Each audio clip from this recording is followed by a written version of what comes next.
Kalau misalkan kita, lihat juga beberapa negara ini kan sudah mengambil kebijakan gitu ya untuk, menghadapi inflasi yang sudah melonjak. Salah satunya, Bank Sentral Amerika Serikat yang sudah mulai, mengecangkan ikat pinggang dengan, makin agresif gitu pada Fed. Nah, ini sebenarnya bagaimana sih dampaknya ke Indonesia dan seperti apa ini Indonesia harus merespons?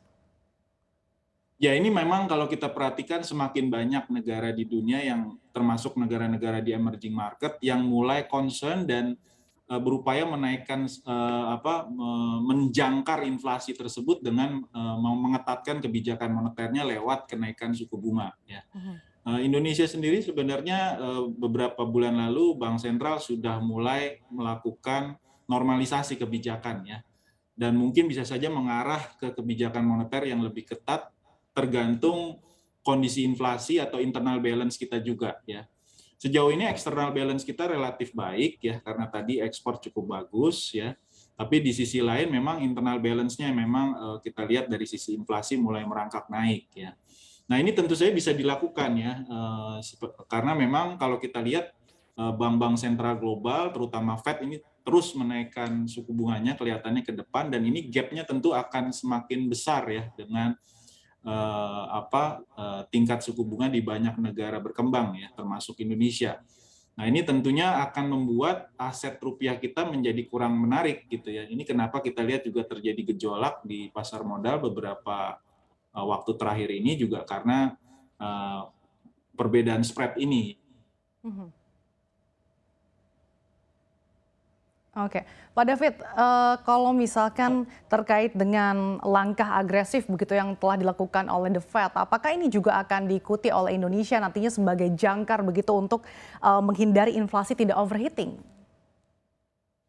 Ya, kalau menurut pendapat pribadi saya sih kemungkinan kita perlu juga melakukan jangkar, jangan sampai Mhm. nanti kita inflasinya bergerak liar di satu sisi, dan di sisi lain jangan sampai kita menaikkan suku bunganya juga nanti jadi berlebihan ya. Jadi Mmm. perlu juga menjaga ekspektasi daripada masyarakat termasuk juga pelaku pasar agar kita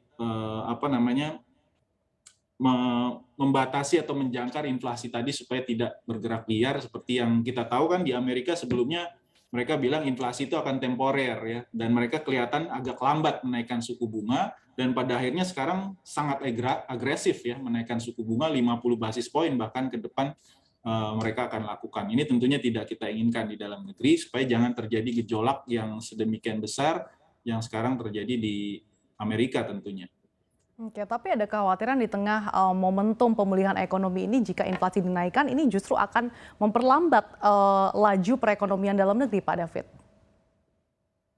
Ya, itu tentunya perlu ada satu keseimbangan ya. Jadi kita bagaimana mengelola ekspektasi ke depan dan juga memberikan analisis maupun juga penyampaian bagaimana pengaruh kalau misalnya kita terlambat ya. Kita tahu Mhm. bahkan beberapa negara melakukan kebijakan yang out of the box yang pada akhirnya mendorong inflasi semakin tinggi bahkan ya. Contohnya di Turki ya.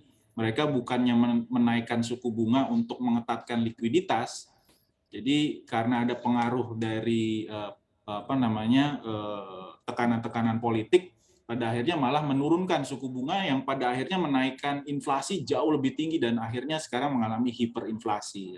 Nah, ini yang tentunya kita tidak inginkan sehingga kita perlu menjaga keseimbangan. Kalaupun menaikkan ya mudah-mudahan penaikannya juga masih sesuai sehingga eh, pertumbuhan ekonomi kita ke depan itu malah justru makin kuat ya. Jadi kalau kita lihat kalau ekspektasi ya suku bunga itu ke depan naik belum tentu ya ekonomi kita itu akan menurun ya. Kalau kita lihat dari data empiris juga bisa terjadi sebaliknya kalau kita bisa memanage ekspektasi tersebut, Mbak Sasa.